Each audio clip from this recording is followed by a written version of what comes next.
အောင်မြင်မဲ့ချင်းဤတိုင်အောင်ကျွန်တော်တို့ကကြိုးစားမှုအားထုတ်မှုကိုလျှော့လို့မဖြစ်နိုင်ဘူးလုံလဝေးရောင်ကိုလျှော့လို့မဖြစ်နိုင်ဘူးစတဲ့တပိုးတော့ကျွန်တော်လုပ်ဖို့လိုတယ်အဲ့တော့ကျွန်တော်တို့ဗမာတွေမဲ့စောက်ကျင်တစ်ခုရှိ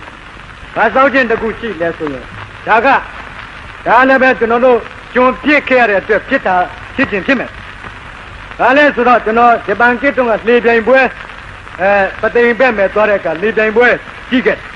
လေပြိုင်ပွဲကြီးလုပ်တဲ့အခါမဲ့ဘာဖြစ်လဲဆိုတော့လေတွေတင်လိုက်တာ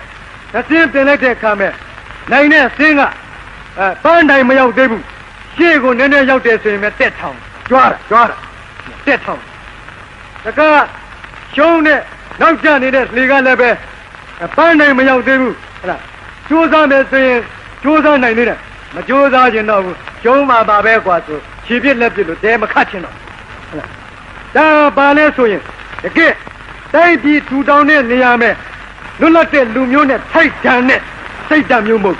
အဲ့ဒီစိတ်ဓာတ်မျိုးကကျွန်ဖြစ်တဲ့စိတ်ဓာတ်မျိုးကျွန်ဖြစ်မဲ့စိတ်ဓာတ်မျိုးဒီစိတ်ဓာတ်မျိုးရှိနေသမျှကာလပတ်လုံးကျုပ်တို့ဗမာတွေကျွန်ဖြစ်နေပါပဲ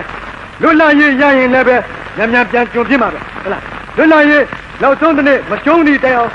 ကျွန်မဖြစ်သည့်တိုင်အောင်အခုနောက်လို့ဖာတယ်လွတ်လပ်ရေးဖြစ်နေမှာအဲ့တော့က